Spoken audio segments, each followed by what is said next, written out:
எல்லாருக்கும் வணக்கங்க. உங்கள் எல்லாரையும் 666 மந்த்ரா யூடியூப் சேனல் வாயிலாக மறுபடியும் சந்திக்கிறதுல எனக்கு ரொம்ப சந்தோஷம்.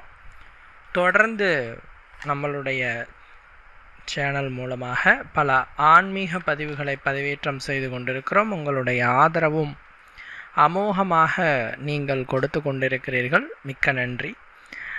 அந்த வகையில் இன்றைக்கி இந்த வீடியோவில் பார்க்க போகிற விஷயம் என்ன அப்படின்னு கேட்டிங்கன்னா, அக்னி நட்சத்திர காலத்தில் செய்யக்கூடிய மிகவும் சக்தி வாய்ந்த முருக வழிபாட்டை பற்றி நான் சொல்ல போகிறேன். மிக மிக சக்தி வாய்ந்தது. பொதுவாக முருக வழிபாடு அப்படின்னாலே அதீத பலன்களை அள்ளி கொடுக்கக்கூடியது. அதிலும் இந்த அக்னி நட்சத்திர காலத்தில் செய்யக்கூடிய முருக வழிபாடானது பல மடங்கு பலன்களை உடனடியாக அள்ளி கொடுக்கக்கூடியது. சரிங்களா? கலியுகத்திலே கண்கண்ட காக்கும் தெய்வமாக விளங்குபவர் முருகப்பெருமான். முருகப்பெருமானை வணங்கினோர் கெட்டு போனதா வரலாறு இல்லை. அவனே கதி என அவன் திருப்பாதங்களை பற்றி கொண்டால் உங்கள் வாழ்க்கையில் நீங்கள் நினைப்பது அத்தனையையும் முருகன் நிறைவேற்றி கொடுப்பார். அவங்ககிட்ட சரணாகதி அடையணும். நீ எது கொடுத்தாலும் சரின்னு போகணும். இந்த கடவுள் பக்தியில் பார்த்தீங்கன்னா, அதுவும் முருக பக்தியில் பார்த்தீங்கன்னா, எனக்கு இது வேணும் அப்படின்ட்டு போகாமல் நீ எது கொடுத்தாலும் சரியேன்னு அவன் காலைப்பட்டுட்டிங்கன்னா அவன் நல்லது மட்டும்தான் கொடுப்பான். அதுதான் மிக முக்கியமான ஒரு விஷயம். அதனால் நீயே சரணம். இனி நீ விட்ட பாடு. நல்லது கொடுத்தாலும் நான் வாங்கிக்கிறேன், கெட்டது கொடுத்தாலும் நான் வாங்கிக்கிறேன் அப்படின்ட்டு அவன் பாதத்தை சரணாகதி நீங்கள் அடைந்து விட்டீர்கள் என்றால் இந்த கலியுகத்திலே நீங்கள் சந்தோஷத்தை மட்டுமே அனுபவிப்பீர்கள். அதுதான் இந்த முருக பக்தர்களுக்கு இருக்கக்கூடிய ஒரு சிறப்பு. முருக பக்தர்களிடத்திலே அந்த பிரம்மனும் விளையாட முடியாது. அந்த பிரம்மனே சற்று தள்ளி இருப்பார் என்று சொல்லப்படுது. அப்படின்னா என்ன அர்த்தம்? தலையெழுத்தையே மாற்றும் சக்தி முருக வழிபாட்டுக்கு இருக்கு. முருக பக்தர்களினுடைய ஒரு பொன்னான காலமாக வருவது இந்த அக்னி நட்சத்திர காலம். ஏன்னா அந்த அக்னி நட்சத்திரமே பார்த்திங்கன்னா முருகனினுடைய பிறப்பை தொடர்புபடுத்தி தான் வருது. இது பல பேருக்கு தெரியாது. என்னங்க அக்னி நட்சத்திரம் அப்படின்னா முருகனோடு எப்படிங்க தொடர்புபடுத்தி வருது, அவ்வளோ விசேஷமாக சொல்கிறீங்களே அப்படின்னு பார்த்தீங்கன்னா அதுக்கு ஒரு புராண கதை இருக்குது. ஃபஸ்ட்டு இந்த அக்னி நட்சத்திர காலமானது 2026ஆம் ஆண்டு மே மாதம் 4ஆம் தேதி தொடங்கி மே மாதம் 28ஆம் தேதி வரை இருக்குது. 25 நாட்கள் இந்த அக்னி நட்சத்திர காலமானது இருக்குது. ஜோதிட ரீதியாக சொல்லணும்னா சூரிய பகவான் பரணி நட்சத்திரம் 3ஆம் பாதத்தில் நுழைந்து நெருப்பு நட்சத்திரமாகிய கிருத்திகை நட்சத்திரத்தை முழுமையாக கடந்து ரோஹிணி நட்சத்திரத்தின் முதல் பாதம் வரை பயணம் செய்யும் காலத்தை தான் அக்னி நட்சத்திர காலம் அப்படின்னு சொல்கிறோம். இதில் அவருடைய தாக்கம் இன்னும் அதிகமாக இருக்கிறது. அக்னி நட்சத்திரம் அப்படிங்கிறதே அதிக தாக்கம். அதிலும் இன்னும் அதிகமான தாக்கம் இருக்கக்கூடிய காலம் என்னென்னா அவர் கிருத்திகை நட்சத்திரத்தில் பயணப்படும் பொழுது. ஏன் அப்படின்னு கேட்டிங்கன்னா, அதாவது நெருப்பின் அதிபதியான அக்னி தேவனிடத்தில் முருகப்பெருமானினுடைய அந்த 6 தீப்பிழம்புகள் கொடுக்கப்படுகிறது. எப்படிங்க முருகர் தோன்றார் அப்படின்னா, சிவபெருமானுடைய நெற்றிக்கண்ணிலிருந்து வெளிப்படும் தீப்பிழம்பு 6 பிழம்பு, அதிலிருந்து தோன்றியவர் தான் முருகர். அந்த 6 தீப்பிழம்புகளை பாதுகாக்கும் பொறுப்பை அன்னை பராசக்தி அக்னி தேவனிடத்திலே ஒப்படைக்கிறாள். அதன் பொருட்டு அக்னி தேவர் அந்த 6 தீப்பிழம்புகளையும் பாதுகாக்கிறார். அக்னி தேவரே மிக மிக வெப்பம் கொண்டவர். அவரை காட்டிலும் வெப்பமிக்கது எது? இந்த 6 தீப்பிழம்புகளாம். இந்த 6 தீப்பிழம்புகளும் தோன்றிய நட்சத்திரம் என்ன? கிருத்திகை நட்சத்திரம். அதனால தான் கிருத்திகை நட்சத்திரத்தை நெருப்பு நட்சத்திரம்னு சொல்கிறோம், முருகனின் நட்சத்திரமாக சொல்கிறோம் கிருத்திகை நட்சத்திரத்தை. ஸோ அந்த கிருத்திகை நட்சத்திரத்தை அக்னி தேவர் வாங்கி கொண்ட நாள் இந்த அக்னி நட்சத்திர நாள், அதாவது அக்னி நட்சத்திர காலம் அப்படின்னு சொல்கிறது. இப்போ புரியுதா ஏன் அக்னி நட்சத்திர காலத்தில் சூரியன் அதீத அக்னியை கக்குகிறார் அப்படின்ட்டு? அதனால் முருகப்பெருமானினுடைய அந்த தீப்பிழம்புகளை அக்னி தேவர் ஸ்வீகரித்த இந்த காலத்தில் முருகனை வழிபட்டால் அவருடைய பரிபூரண அருளை நீங்கள் பெறுவீர்கள் என்பதிலே எந்த விதமான சந்தேகமுமே கிடையாது. சரிங்களா? பொதுவாக முருக வழிபாடு அப்படிங்கிறது எல்லாரும் செய்யலாம். அவர்கிட்ட நீங்கள் தூய அன்பு மட்டும் செலுத்தி அவரை பிரார்த்திச்சா போதும். நான் எப்பயுமே சொல்கிறது உண்டு, வழிபாடுகளில் விநாயகர் வழிபாடும் முருக வழிபாடும் ரொம்ப எளிமையானது, ஒரு பாமரரும் செய்யக்கூடியது. இப்போ நீங்கள் நார்மலாக விநாயகர் வழிபாடு எப்படிங்க செய்வீங்க? ஒரே ஒரு அருகம்பிள்ளை எடுத்து பிள்ளையார் இடத்துல வச்சு கும்பிட்டாலே போதும், அதுவே பரிபூரண விநாயகர் வழிபாட்டுக்கு சமம். அதே மாதிரி ஒரே ஒரு பூ, எந்த பூ இருந்தாலும் சரி, அல்லது ஒரு பச்சிலை, அதாவது பச்சை இலை, எந்த செடியோட இலை இருந்தாலும் சரி, அதை முருகனிடத்தில் வச்சு, பூவோ பச்சிலையோ முருகனிடத்தில் வச்சு கும்பிட்டீங்க அப்படின்னு சொன்னால் முருகர் உங்களிடத்தில் வந்துடுவார். ஆஹா, நம்ம பக்தன் கூப்பிட்றானே அப்படின்ட்டு உங்ககிட்ட வந்துடுவார். இப்படி முருகனையும் பிள்ளையாரையும் வழிபடுவது என்பது ரொம்ப எளிமை தான். அதில் இந்த முருக வழிபாட்டில் பார்த்தீங்கன்னா 6 நெய் தீப வழிபாடு அப்படிங்கிறது ரொம்ப விசேஷம். இந்த 6 நெய் தீபங்களை கொண்டு நாம் முருகனை வழிபாடு செய்கிறச்ச உங்களுடைய அத்தனை கோரிக்கையும் நிறைவேறும். நீங்கள் என்ன மனமுருகி அவனிடத்தில் வேண்டுறீங்களோ அதை அவன் நிறைவேற்றி கொடுப்பார். இது எப்படி செய்யணும் என்னன்ட்டு நான் சொல்கிறேன். அக்னி நட்சத்திரம் தொடங்கிய காலம் இருந்து, அதாவது மே 4லேருந்து மே 28 வரைக்கும், இந்த 25 நாட்களில் ஏதேனும் ஒரு 6 நாட்கள் தொடர்ச்சியாக செய்யுங்க. செவ்வாய்க்கிழமை வெள்ளிக்கிழமை நாட்களில் ஆரம்பிக்கிறது உத்தமம். இல்லைங்க அப்படின்னா ஏற்புடைய நாட்களில் ஆரம்பிங்க. ஆனால் இந்த அக்னி நட்சத்திர காலத்தில் இந்த 6 நாட்கள் அவசியம் இந்த முருக வழிபாட்டை செய்யுங்க. சரிங்களா? இதுக்கு தேவையானது என்னன்னா 6 எண்ணிக்கையில் புது மண் அகல் விளக்கு தேவை. 6 எண்ணிக்கையில் தேவை. இது எதை குறிக்குது அப்படின்னா முருகனினுடைய 6 தீஜ்வாலை தோற்றங்களை குறிக்கிறது. ஏன்னா அவர் தோன்றும் போது 6 தீப்பிழம்புகளாக தானே தோன்றாரு.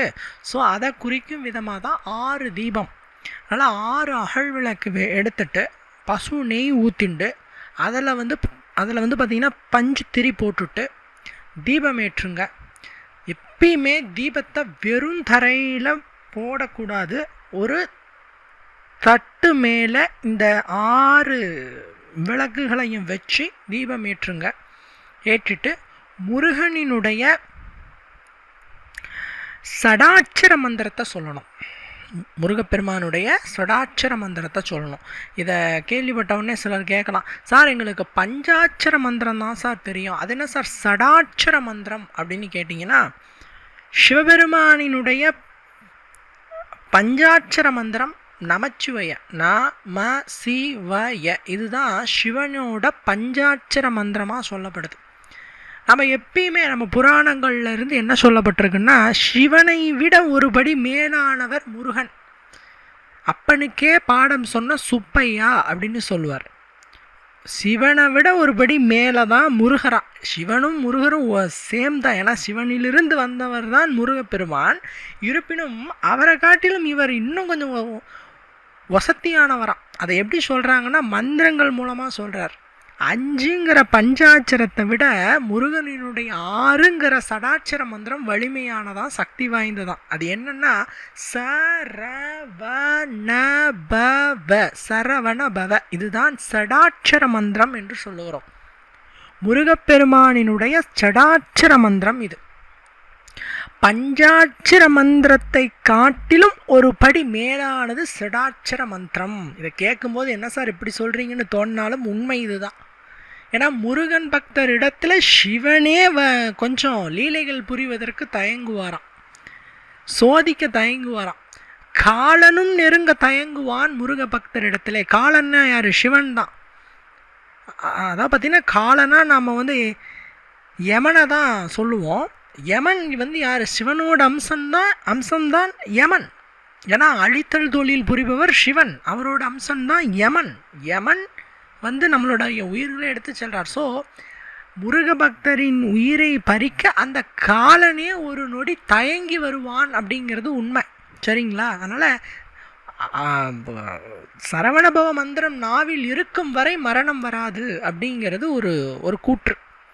இந்த அக்னி நட்சத்திர காலத்தில் 6 நெய் தீபங்களை ஏற்றி முருகனினுடைய வலிமை வாய்ந்த சடாட்சர மந்திரமான சரவணபவ மந்திரத்தை சொல்லி 108 முறை சொல்லலாம், 21 முறை சொல்லலாம், 1008 முறை சொல்லலாம், உங்களுடைய வசதிக்கேற்ப சொல்லலாம்.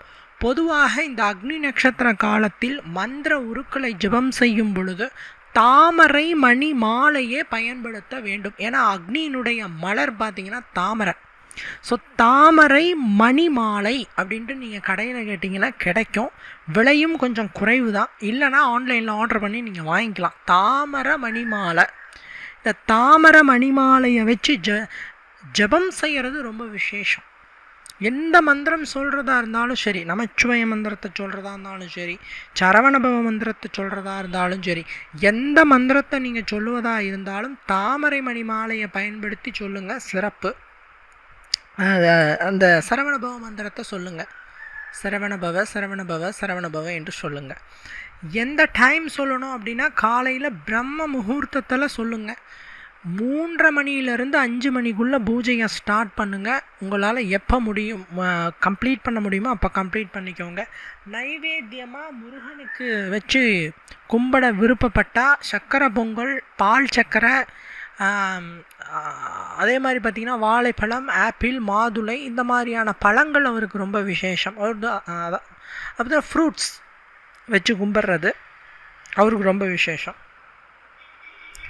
இதை பார்த்திங்கன்னா இந்த பிரம்மமுகூர்த்த வேலையில் செய்கிறது விசேஷம். தொடர்ந்து 6 நாட்கள் செய்யுங்கள். 6 நாள் முடிவிலே முருகாலயம் சென்று ஏதேனும் ஒரு அன்னத்தை பிரசாதமாக பக்தர்களுக்கு கொடுங்கள்.